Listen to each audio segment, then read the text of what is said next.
Okay. You meet lots of people with coughs and colds. It's a sign you're not doing enough meditation.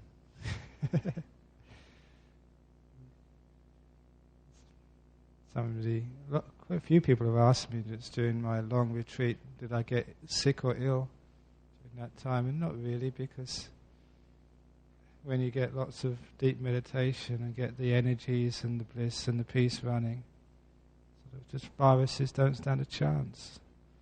It's unfair on viruses, meditation. So if you really get your meditation going and all your viruses, no way, mate. Go and find somebody else to infect. Okay, going to give a talk now. This is the first talk at Nolamara since my long retreat. Just over 7 months ago, which is just like a few moments ago. Time doesn't mean anything really.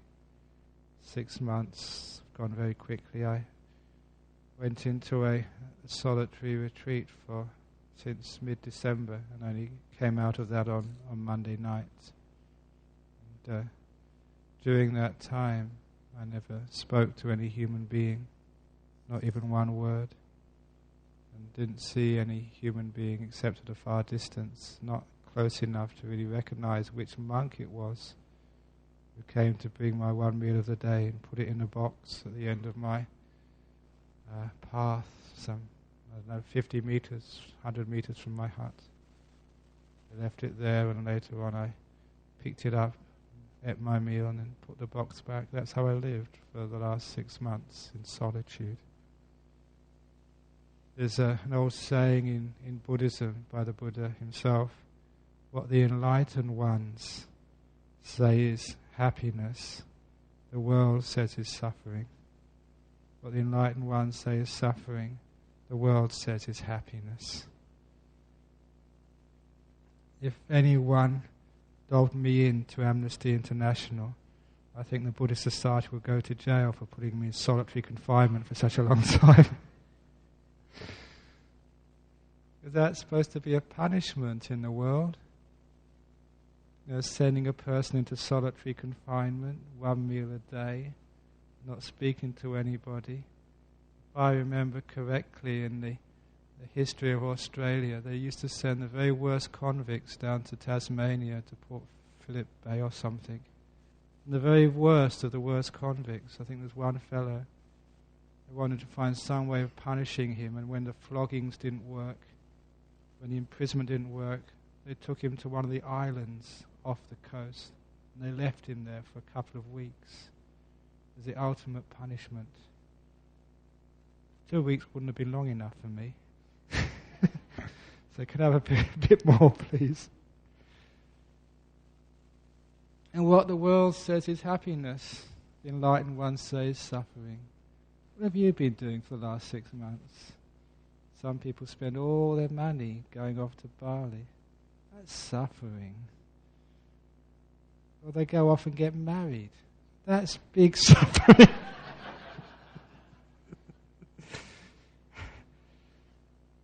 Or they try and get rich, and that's huge suffering. Why do you want to be rich for?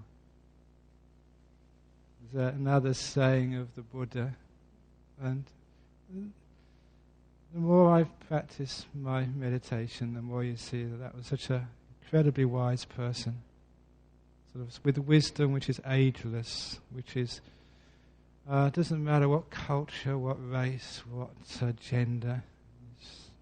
So deep inside that it sort of transcends such distinctions.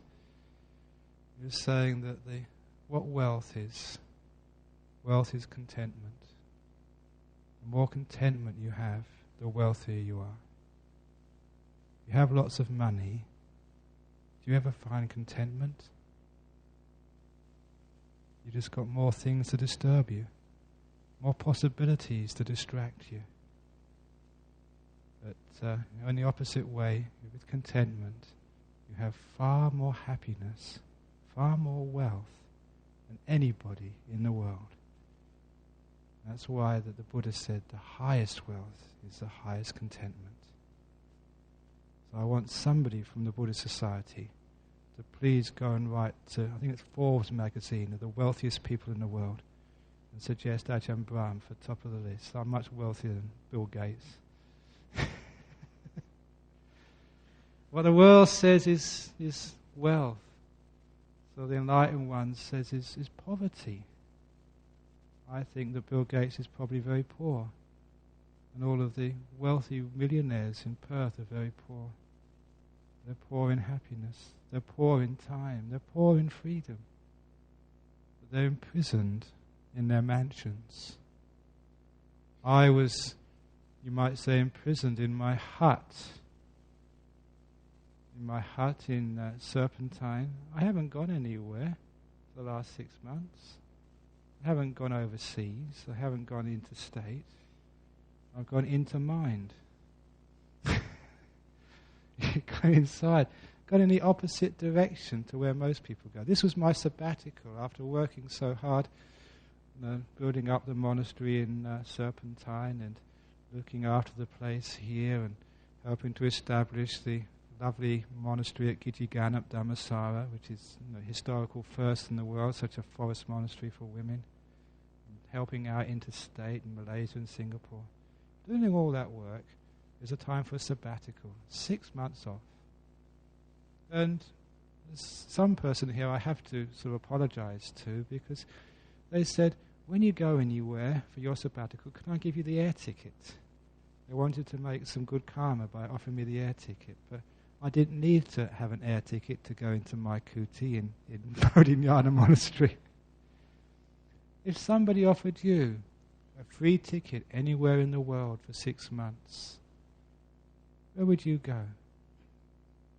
If you were wise, you'd give away that air ticket and say, give it off to some charity somewhere and come to a monastery. Because what the world says is happiness. Going visiting here, going looking at there, buying things. The enlightened one says is suffering. I proved that for myself with 6 months of retreat. I never went anywhere. My little hut, many of you have been to Serpentine. You've seen the monks' huts where we live. A little room, 3 meters wide by 2.4 wide. Interesting that, I know it's 2.4 meters wide, because I've built many of those huts and designed them. There's a big black tiger snake in our monastery. It came to visit me during my retreat, and it sort of stretched itself next to one of the walls so I could actually measure it against the bricks. 2.5 meters. It came to say hello, because maybe it thought I was lonely, having no one to talk to. But in that small little room, I spent 6 months, and on the walking meditation path, the only time I left that area was to go to the toilet, which was a little hole 5 meters away, or to go down to the box where my food was. I never went for walks, except on the walking path right outside my door. Never went to visit anywhere. I was the happiest little monk you could ever imagine. Why do you need to go anywhere? Isn't all going somewhere just running away from something? And so as a monk, you realize what most people think is happiness. You say, that's not happiness. Sitting there, 1 meal a day, just doing nothing, just going inside. But it's difficult for many people to do a retreat like that if they don't understand what some of the teachings of the Buddha really are. There's an old simile which the Buddha gave of the elephant and the jungle cat. In this simile, he said, which was from nature, that's where the Buddha got most of his similes from. It's like a jungle elephant finds a nice lake in the jungle and goes and plunges into that lake and washes itself and drinks and plays around. When it's finished, as elephants do, get out and then just go off and do whatever elephants do next. A little jungle cat saw the elephant doing this and thought, I'm as good as any elephant. I can do this.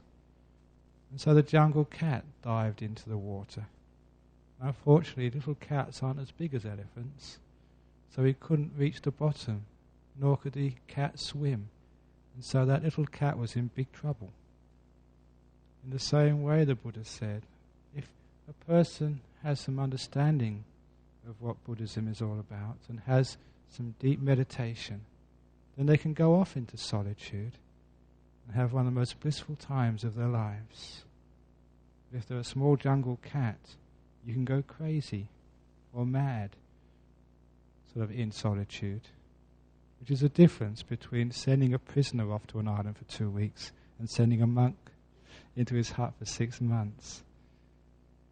Because for most people, that you keep your sanity, or what the world takes as sanity, just by your social intercourse. It's talking with other people, being with other people, keeps you in line and stops you going too far off. But when you're by yourself, you've got no reference points, no one to talk to, no one to see. And all your reference points is only from inside. And I know that because as a young monk in Thailand, sometimes you would see, they're called like hermits, rishis. Even in Thailand they had rishis. And there was one rishi in Thailand who came to visit the monastery where I spent many years. And by that time I was supposed to be the second monk, but the abbot was always away, so I was usually looking after the monastery most of the time. And the guy had long hair and a beard and wild eyes. He was as crazy as a coot. He was really off. He'd been in solitude for many years, deep in a cave for about 7 years, but didn't have enough grounding in meditation to know really what to do. And what do you do in solitude? Again, it's just what I just taught a few moments ago during the meditation. To really learn about what letting go is all about. And what you learn with letting go is you learn just how to meditate. And you come here to meditate and you have watching the breath or doing loving kindness meditation, doing all of these little things. But this is just different ways of trying to teach just one thing. You know, the trick of meditation, the way to enlightenment, is just getting rid of the control freak. It's the control freak which sends people mad in solitude. It's a control freak which sends you mad in your life. And that control freak inside of you always wants to control other people in your business, wants to control your family, control your kids, wants to control your body, wants to control your mind. You know, there are some people with tremendous willpower, much stronger than my willpower. But that's not the way for freedom. Developing strong will only leads to strong frustration. When eventually you come against something in nature which is stronger than you are and which will not bend to your will. Eventually you have to come across that, and that leads to tremendous frustration and suffering.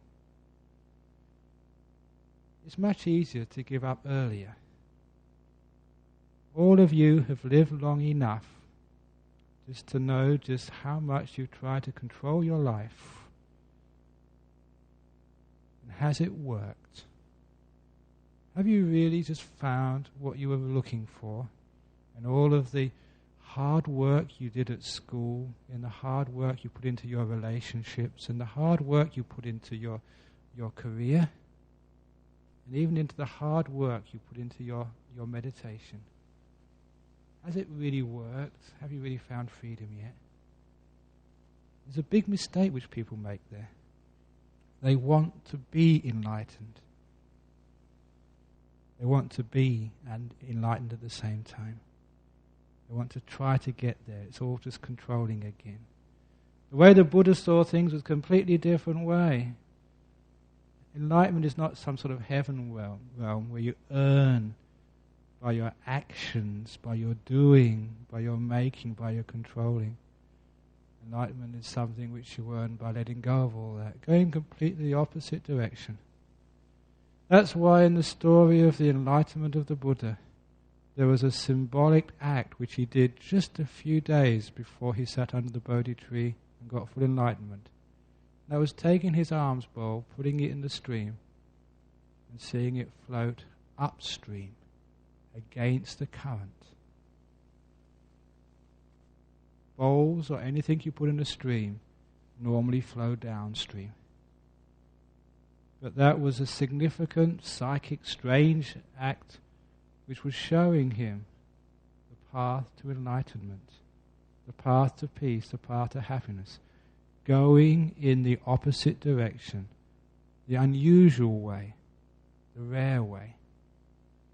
We always go with craving, following desires, going out into the world, following thought, seeing where thought leads us, thinking that by following thought we'll have the answers to the problems. If you think of thought like a train, now you get on that train and you go with the train in the direction of the train, where the train is leading. The Buddha went to where the train was coming from. He went to where craving was coming from, where desire was coming from, not following it, but going backwards against the stream. When you have pain in life, which way do you go? You don't go into the pain, you go in the opposite direction, as if pain is running after you and you have to run faster.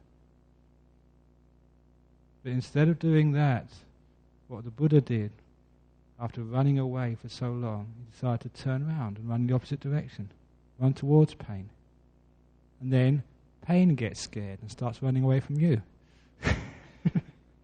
That's how it happens. You're calling the bluff. And the same with thoughts. Instead of thinking your way to enlightenment, or thinking your way out of the problems, or thinking your way out of depression, or thinking your way into wealth or whatever, you go in the opposite direction. Into calm, into peace. Instead of going in the way of accumulating things to find happiness and fulfillment in the world, you go the way of giving up, throwing things away. My life, this stage of my monastic career, is to try and give away as much as possible. Every time I come here, though, that people give me things. So I have to be faster than you so I can give things away faster than you give them to me. That's the only way, because what do I need? What do you need to live? I've got a kuti, I've got a bowl, and it's filled every day. What do you need to be happy?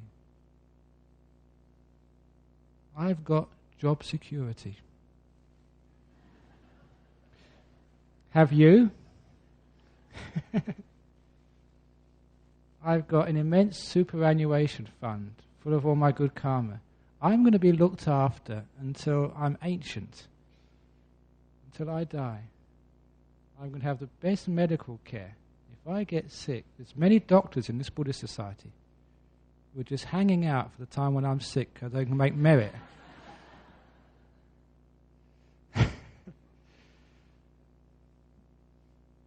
And I'm very careful, if ever I am sick, not to try and let anyone know, because if I have a sneeze or a cough, if I just cough once or twice, sitting in this seat, next Friday night after the talk, about 5 or 6 people at the minimum will come with cough mixture for me. They do that. And the same with all monks as well. So who needs medical insurance? Now you can see what happens when you give things up. When you give things up, you get everything you ever wanted, everything you ever need. That's why I'm one of the most wealthiest, well-looked after people in the whole of West Australia. You can see this is going against the stream here. And it's not only going against the stream with material things. It's going against the stream with 6 months. What did I do? Nothing. I tried my hardest not to do anything. And it worked. What that meant was you're going against the current of the mind. If you've got 2 weeks holiday, so I was just talking to sort of someone here just a few minutes ago, they get 2 weeks holiday, and 1 week they're going to go somewhere. They don't know what to do with the other week. Do nothing. Don't go anywhere. Don't think of going anywhere. Sit down and just do nothing. Why is it so hard to do nothing? One, because our society doesn't allow us to do anything. I think that's being lazy, that's copping out. One of the beautiful things about the result of my retreat was all of the support which I got from all of the people here, all of the people who come to the Buddhist Society, support our monasteries, and also from the community of monks and nuns. They said it was one of the most wonderful things I've done for others by doing 6 months of nothing.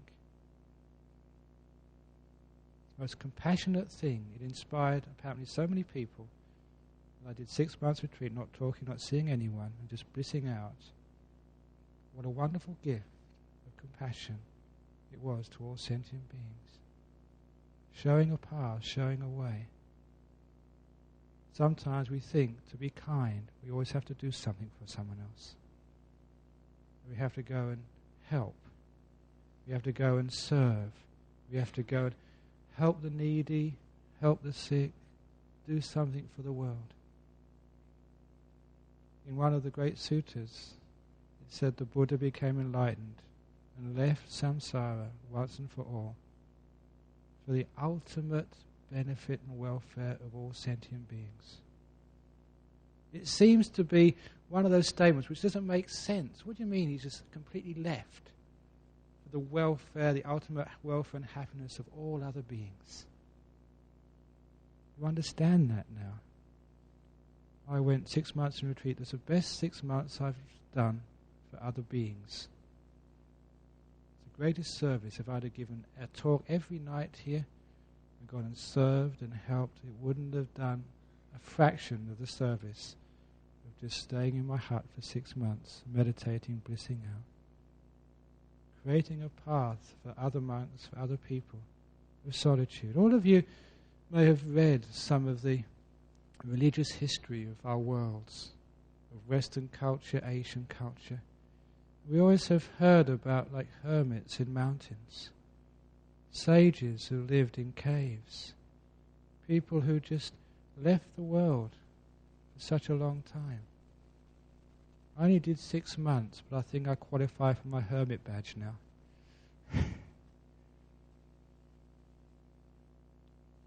And it works. What happens in such a retreat is because you let go of so much of the world, and so much of the mind, and so much of thoughts, all the past and the future. I very quickly let go of the monastery and all of you when I was in retreat. I have many responsibilities here. I'm a spiritual director, an abbot, sometimes. As soon as I went into my hut, and I'm not sort of exaggerating here, I completely dropped all of that and never thought about it. It's marvelous to be able to do that, to let go of all responsibilities and duties, and just to be no one, to disappear, to go out, away, in, free from all worries and responsibilities. I told the monks, please don't disturb me. Even if the world ends, you can come and tell me afterwards.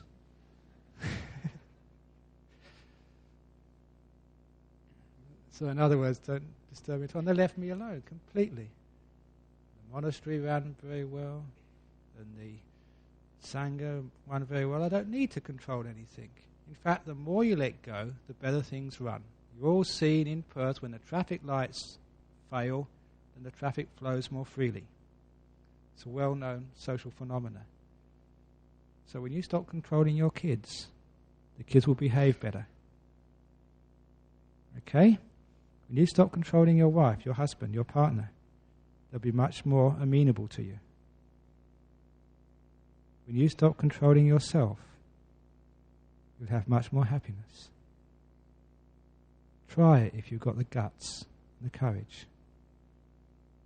This is the problem with solitude or with letting go. We just haven't got the courage to do it. Because it goes against the stream. It goes against everything which we've been taught in the world except what you've been taught here in the centre. We've been taught to grab the day. If you want to get somewhere, go for it. Put forth effort. Try. No pain, no gain. Well, a lot of rubbish. It's not no pain, no gain. No happiness, no enlightenment. That's my saying. So when we actually do that, we start letting go in a retreat situation. Things happen. We're setting the causes for enlightenment to happen. And the wonderful thing about enlightenment, it's one of the sayings of the Buddha which surprised me, that enlightenment is the highest happiness. That's what got me interested in Buddhism for the first place. Because I wanted to be happy. Not ordinary happiness, I wanted the best.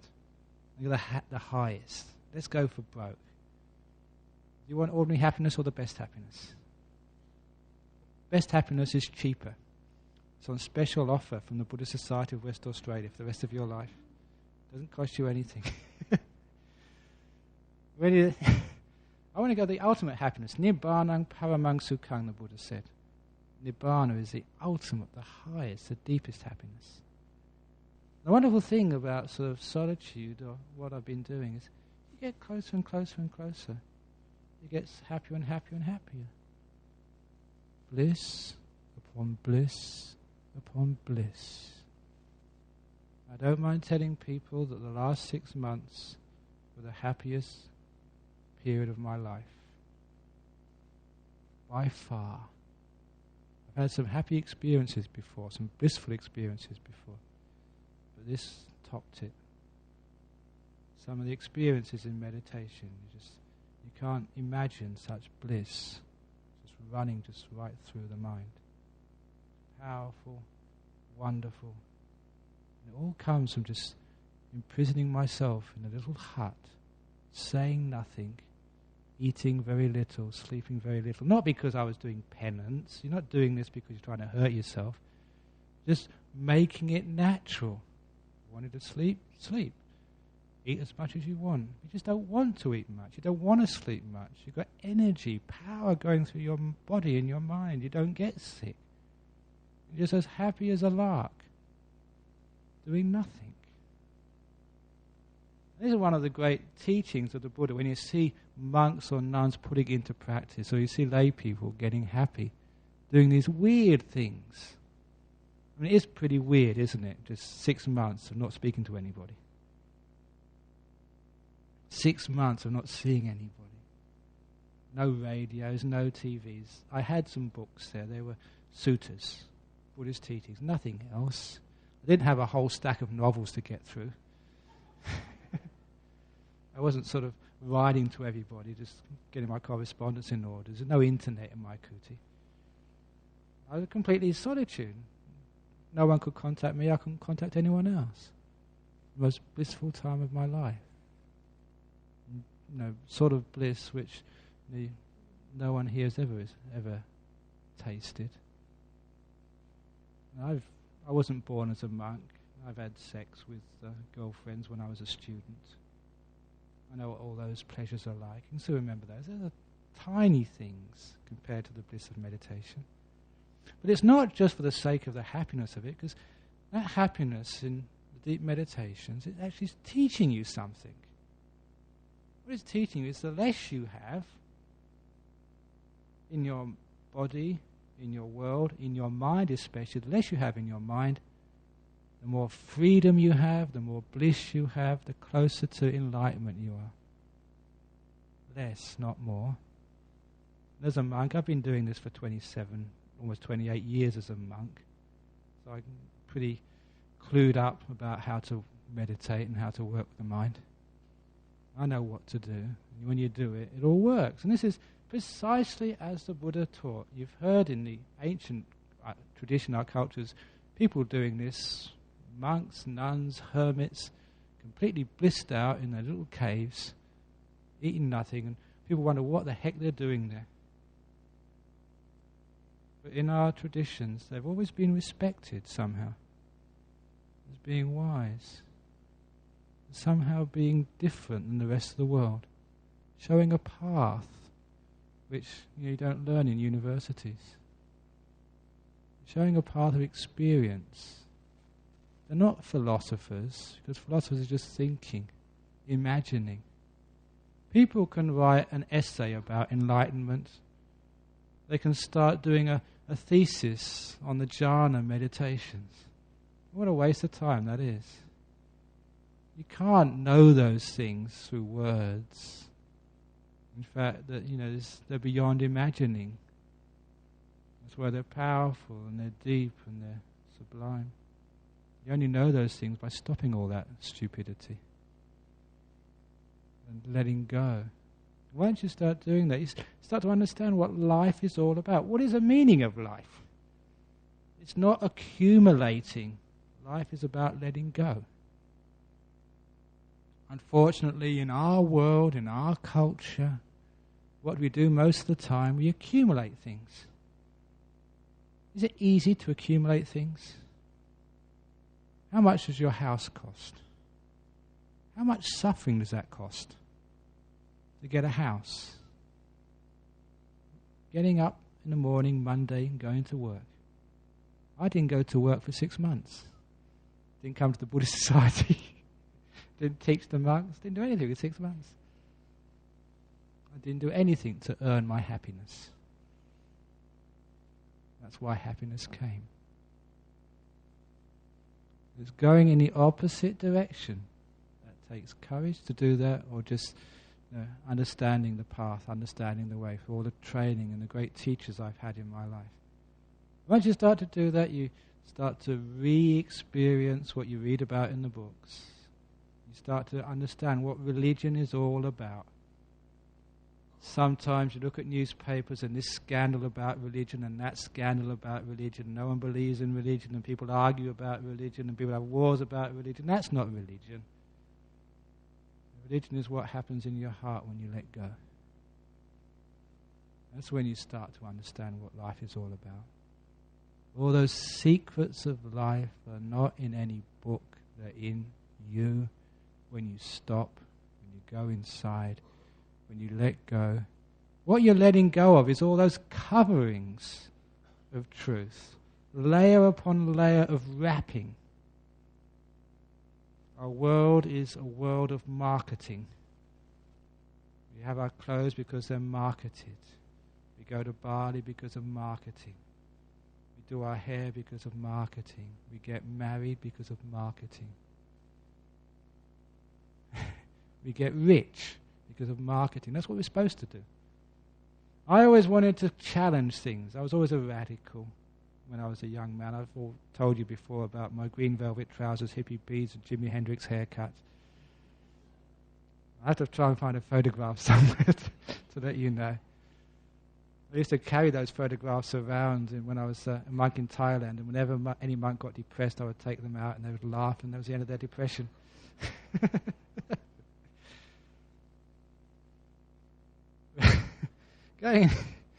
Going in the opposite direction to that, just giving up things. The more you give up, the more you have. The more happiness, the more bliss. So what we're teaching here, in this Buddhist center here, is just maybe you're not ready yet to give up completely, but once you start this is where it's going to lead. If not this lifetime, the next lifetime, you're going to start giving up more and more and more, getting more and more happiness, more and more bliss. And people are going to get surprised at you. Why are you so happy when you're so sick? Why are you so blissed out when you've got cancer and you're about to die? You've just lost your husband. You just run away with your best friend. And you're just so happy that now your husband is even more happy with someone else. That's compassion. Don't you want your husband to be happy? He's more happy with your best friend, so you should be even happier. It's logical, isn't it? Same with your wife or your girlfriend. If they find someone better than you, then if you really love her, you really want her to be happy, oh, you should find someone better. Oh, I'm so happy, even happier with my best friend than with me. So you can see the difference between attachments and letting go. All the time you attach to something, it's like a person having a rucksack, a backpack on the back. Every time you attach to something, it's one more thing, one more rock in your backpack. Your partner in life, rock. You have kids, 3 or 4 rocks. You get a house, the whole house gets in your back. Have a body, that gets in there as well. That's why life is heavy. Of all the things you carry around. You do carry it around with you. You worry about your house. You come here, you worry, did I lock the door? Did I close the windows? Is there any burglars going to come? About your partner. Doesn't matter how much you trust them. There's always a little bit. Perhaps they've been to the Buddhist society and they've heard Ajahn Brahm speak and now I'm going to go out with my best friend. There's always that little bit of doubt there, isn't there? With the best relationships and partners, you carry them around. Your kids. How much do you worry about your children? What's in your backpack? Your finances. Your health. Your mind. Do you worry about your mind? Are you worried about Alzheimer's disease? Can you remember where you put your shoes when you came in here?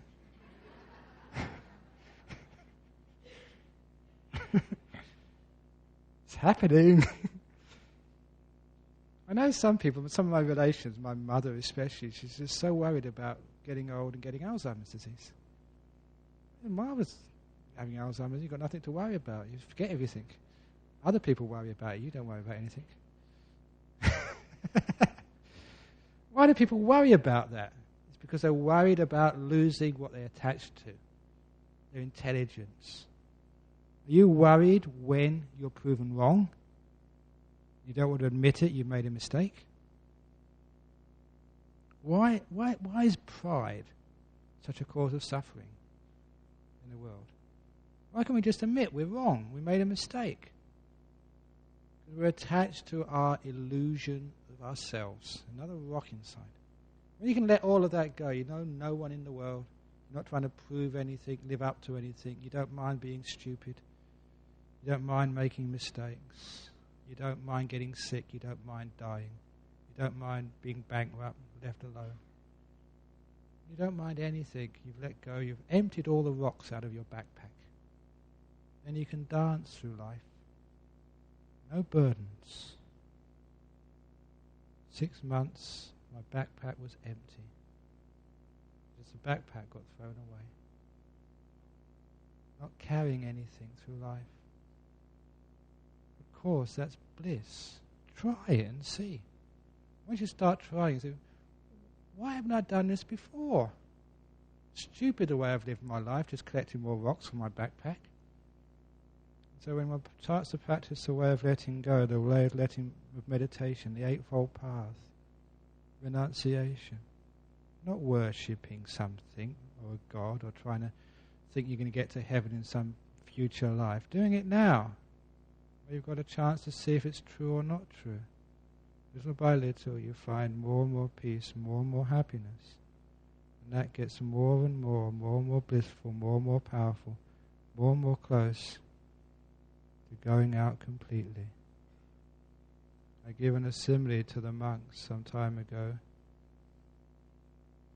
I remembered it when I was walking meditation one night, and there was a beautiful meteor fell. I saw it from my meditation path. This glorious light in the sky, which wobbled backwards and forwards for quite a few seconds before it disappeared. It's lighting up the sky. That's like a person who lets go more and more and more, gets more and more enlightened, and then completely disappears out of samsara, out of the world, out of rebirth. going out in a beautiful light of bliss, of happiness, sharing that with the whole world. As I teach here in Serpentine and Olamara, I notice many monks, many lay people just flowering. Whenever a flower opens, whenever enlightenment happens, first of all, the flower is extremely beautiful. The joy of these experiences is something to behold, like a beautiful flower. But also the fragrance is felt as power throughout the whole area. Not only the power, but once the flower opens up, the seeds, the pollen, starts to waft in the area to make more flowers. It's a simile of how enlightenment serves other people. The flower doesn't need to move to help the other flowers in the garden. What it needs to do is to reach its destiny, to bloom in the beauty of the blissful states, to create the seeds from its own enlightenment to spread to all others. One flower has many minute, or you can hardly see them, bits of pollen. I know that because I suffer from hay fever. My nose knows that. But also you can see it happening in nature. So just one enlightened person just sends their seeds, their pollen all over the place to create other enlightened people. So by doing solitude, by letting go, you're doing the greatest of services for other people.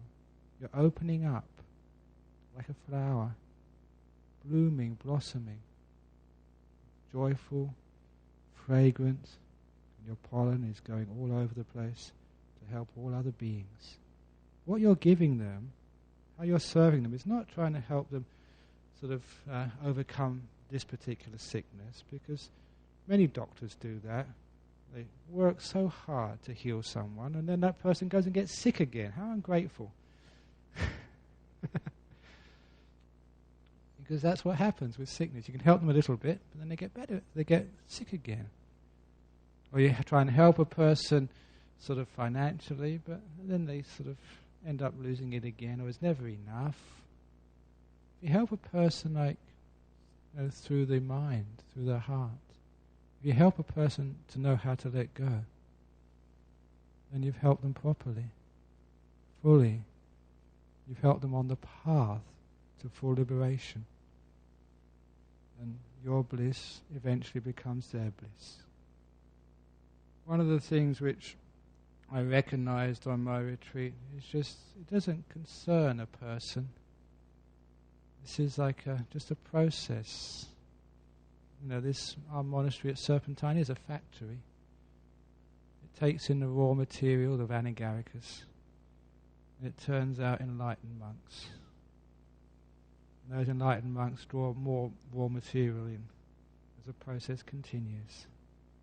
One of the things which a few people have told me when I ask them how's everything going, is seeing all the senior monks who are coming behind me just grow as their flowers start to sort of grow up from the ground and start to bud, start to flower.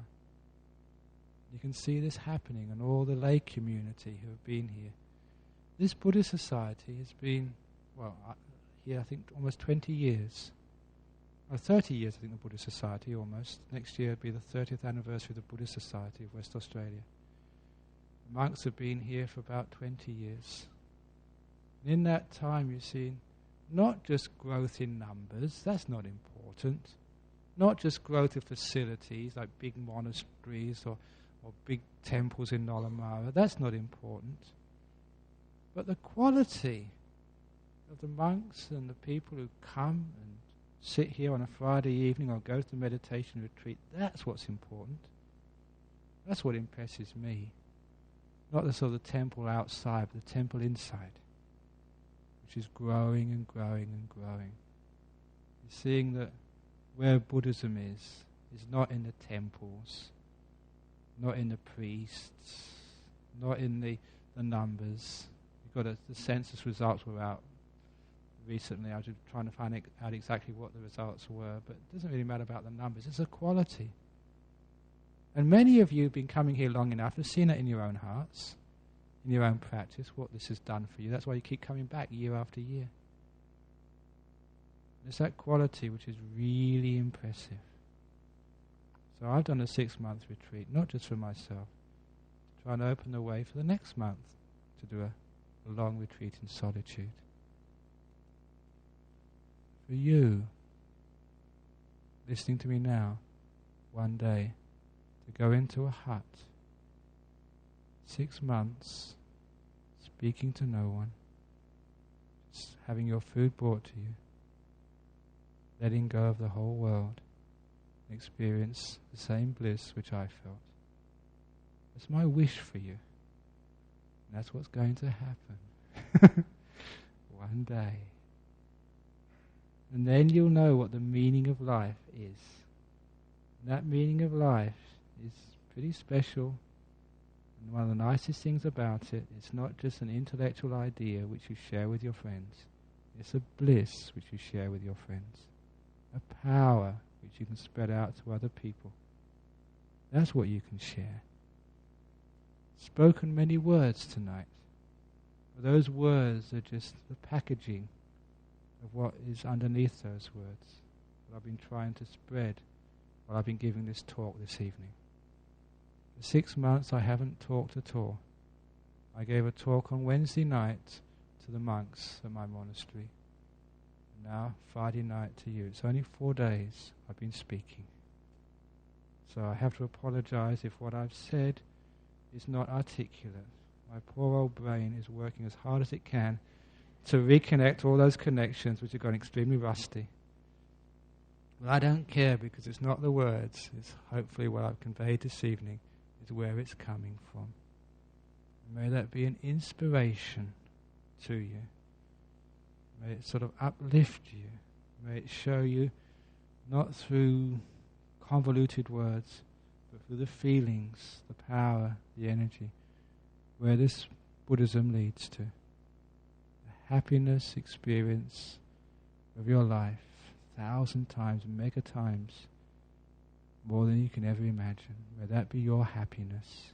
May that be your freedom. Freedom not to follow desires, but freedom from all desires. Having no desire at all in your mind. Nothing pushing you away. Not wanting even the slightest thing. Not moving. Stillness in stillness in stillness.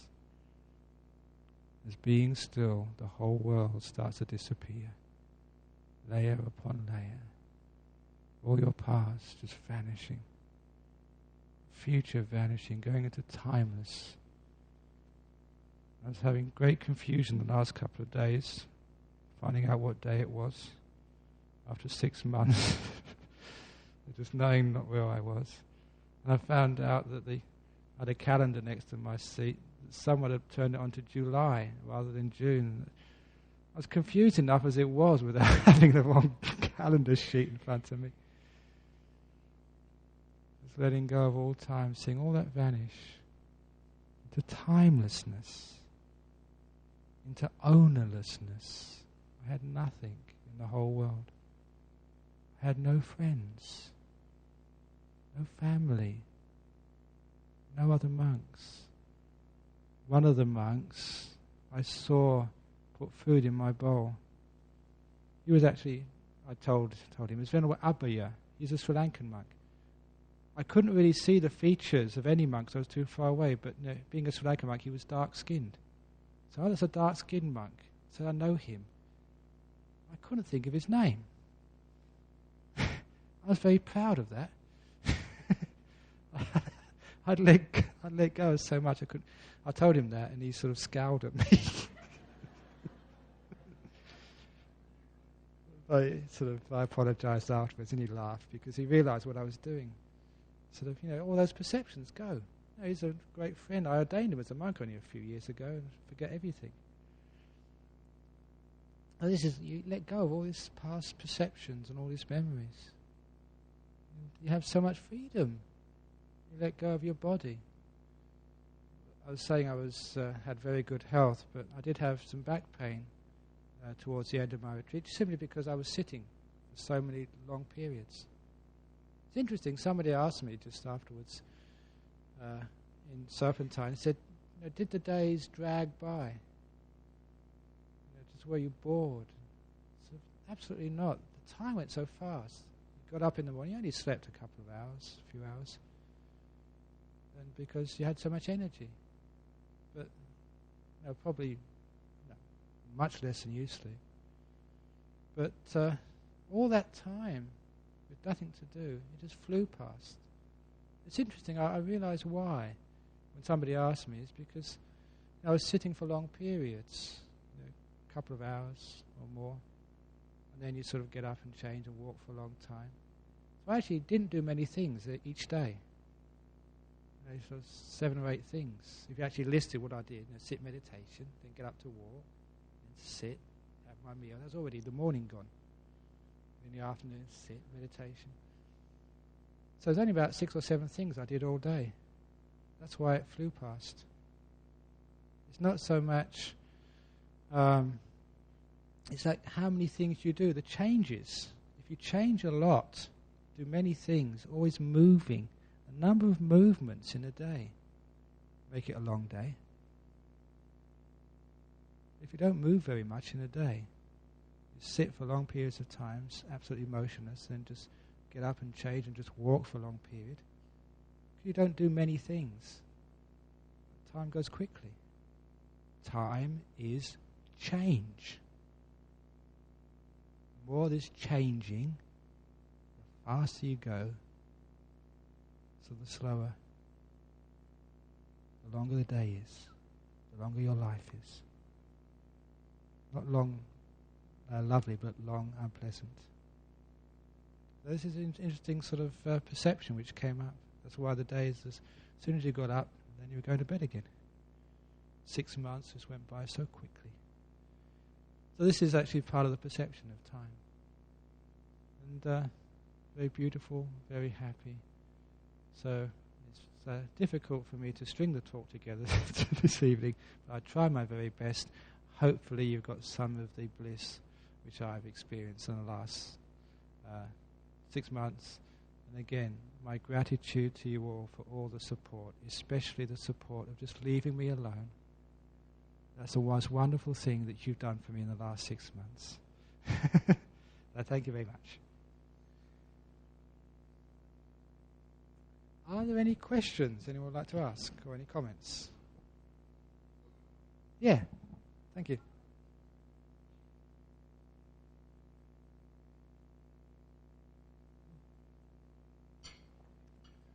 It'll come back. It's true, because again, before I've been doing so much talking, so much activity as well, helping out the Buddhist society and going off to Singapore. I always like pushing myself. Some of the things I've done have been absolutely ridiculous. It would have stressed anybody out. It's quite a few times. I remember last time I went off to Singapore, gave the Friday night talk here, talked to people afterwards, then to the airport, the overnight plane to Singapore, and then full day of giving talks. Conference, it was at some ceremony in the hotel, talking to people until late at night, and then following morning up 7 o'clock when people come to bring you some breakfast and ask you Dharma questions. So you're working from 7 o'clock till about 10 or 11 o'clock, giving a big talk to a couple of thousand people. And afterwards, after the talk was finished, then it was on the overnight flight to London, and then to a meeting there for the monks in London. And that's actually how I was living for about 2 weeks. But you have energy, you can do that, there's no problem at all. But you do get coughs, quite likely. But the power of meditation is tremendous. It increases your energies, your immune system. The reason is because it creates so much joy, so much powerful happiness. Energy is happiness. So, those of you who feel dull, especially when you wake up in the morning, before you had your cup of coffee or tea, you know the first thing you should do in the morning, I've taught this before, go in the bathroom, look at yourself in the mirror, and smile. And if you can't smile because of what you've been doing the night before, if you can't smile, 2 fingers. This is the 2-finger trick. Side of the mouth, push up. Now, it's so easy to do. Absolutely simple. That was the first meditation teaching I got from this fellow he used to come up to Cambridge to teach. Absolutely simple, but so powerful. How to create energy in the beginning of the day. I did that for 2 years as a student. You know, again, I've told you something of my life before. I was a good student, but like any student, you're enjoying yourself, staying up late at night. Sometimes you stay up all night doing stupid things. But every morning I would go into that bathroom and I'd look at myself for 2 years and smile at myself. And some days, absolutely impossible. You know how you felt sort of, I used to drink for the first year there, feel really awful. 2 fingers up. I see this stupid young student in front of the mirror. I laughed every morning at myself. What a marvellous way to start a day. It gives you energy. And I didn't do this, I only did it in the morning, but I now tell people, if any time during the day you get upset, you feel sickly, you feel tired, or whatever else it is, just go in the bathroom, get your 2 fingers out and push up. Try it. I mean, it works. And it's much less expensive than going to see a therapist. It's much better going taking chemicals. And you see this stupid person, you're laughing at yourself, you're getting at ease with yourself. You're at peace. So it's happiness, it's energy. If you can do it, you can't do it through your meditation, do it with your 2 fingers. That's what these 2 fingers were there for, Not to point at people, but to smile at yourself. Thank you for the question. Did I answer it? Okay, thank you. Is there any other question anyone would like to ask? I heard that the last week they went on for 2 hours talking about ghosts. So I thought I'd better sort of keep it and I heard that most people actually stay to listen, which was impressive until I found out because they were too scared to go outside in case it was It was dark outside. If ever I give a talk on ghosts, I'm going to tell the person with the lights to start turning the lights down. So there's a question over here, was it? Yeah.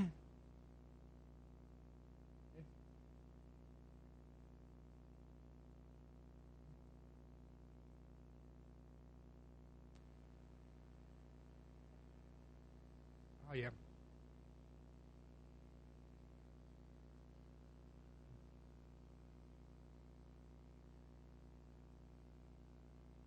Okay, yeah.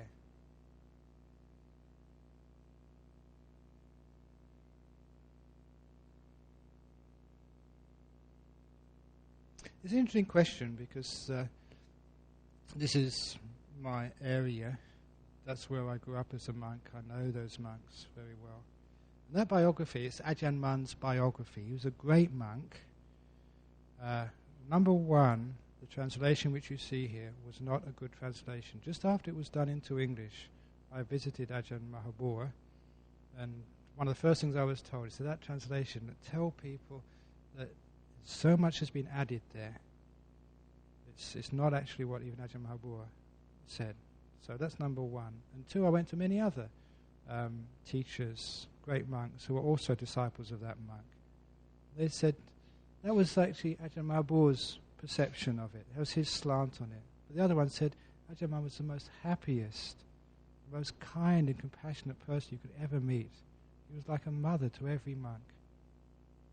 And he was so soft and gentle. If you made a mistake, you get out of the monastery. But if you were practicing properly, he'd just bend over backwards to help you. All the great monks which I've known, They'll be fierce, like tigers if you make a mistake. But if you're actually serious about what you're doing, they will just do anything for you. And their compassion is just amazing. One of the monks who came here, he told me once, said, if ever you have any question about meditation, doesn't matter what time of the night, if I'm sleeping 1 o'clock in the morning, please knock on my door and ask me. I don't mind being woken up if it's about a question of meditation. And that's anything they would do for you. And that was Ajahn Brahm as well. Sometimes when you get one perspective about a teacher, then you don't get the full picture. It's Ajahn Brahm through the eyes of Ajahn Mahabua. He was a boxer when he was before he became a monk. That's his character, full on, and he can be very fierce.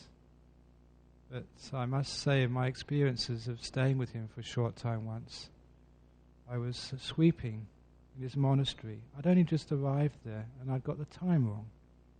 I was sweeping earlier, and as I was sweeping alone on the path of his forest monastery, he came round a corner, just in front of me, and he gave me such a blast of loving kindness. I've never got that even from Ajahn Chah.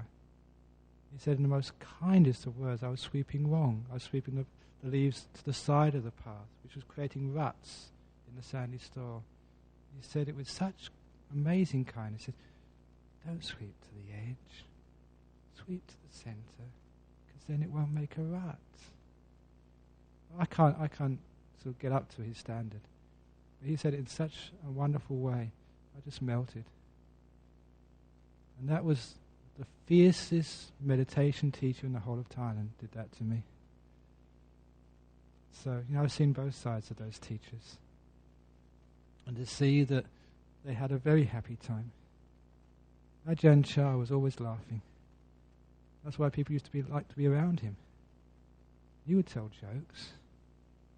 He had all the Thai young men had to become monks for a certain time. And so one of his supporters was a general from Bangkok. So they sent his son just to be a novice with Ajahn Chah for the Rains retreat.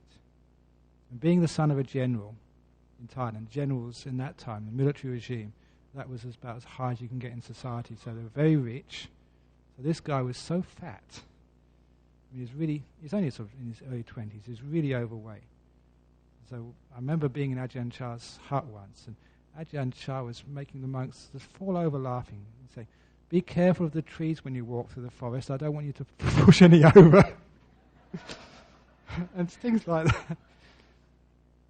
And many of you may remember one of the monks who's come here, Ajahn Liam. A couple of years ago he came here. He's now the abbot of Wat Pah Bong. He took over from Ajahn Chah. He's a tough monk. He's really tough. When the other monks who came here, Ajahn Naik, sort of Ajahn Chah had to tell people to watch after him. Whenever he got sick, he'd just give himself intravenous.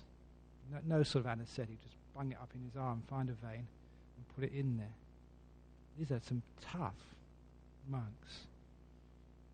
I've seen Ajahn Liam just rolling on the floor, sort of completely losing all mindfulness because of Ajahn Chah's jokes. It's amazing. It's amazing to have those experiences. That's what I got. The great monks were the happy ones. And that's what you see in the Buddhist teachings. If ever you want to check that out, look in the Dhammacettiya Sutta. It's in the Majjhima Nikaya. The great king, King Prasenadi, just before he died, he went to see the Buddha, and it was the last time he saw the Buddha. And he said that one of the reasons he loves coming to the monastery is because he saw so many smiling and happy monks. He said that must be a sign that they're understanding something. So the path of pain just leads to frustration. Try it if you want. The Buddha did it for 6 years. You know the story of the Buddha. You try the path of happiness and the bliss. But also it's the best marketing tool of meditation and Buddhism. You start to talk about this is the reason why I deliberately sort of try and mention just how much bliss you get out of this. Just to inspire and to encourage. When you want to be compassionate, you want to give somebody something. That's what I want to give you. It's even a fraction of the bliss which I've been having in the last 6 months.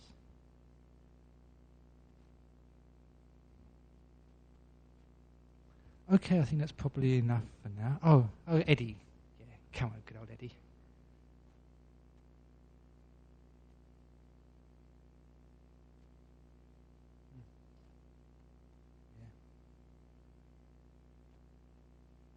Yeah.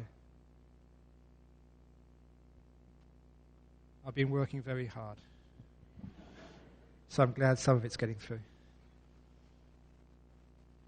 That's why I was nice being around great teachers like Ajahn Chah. I didn't mind what he was saying. Just actually being there, just to suck in some of the energy. One of the monks in my monastery is now on their own 2-week retreat. They've got into the hut I was in. They couldn't wait to get in there, to suck up the energy. I'm sure they're having a marvellous time. It's not Ajahn Brahm. It's Dhamma. It's not Ajahn Brahm doing this. Dhamma. There's no one in here. Okay, I think that's probably enough for this evening.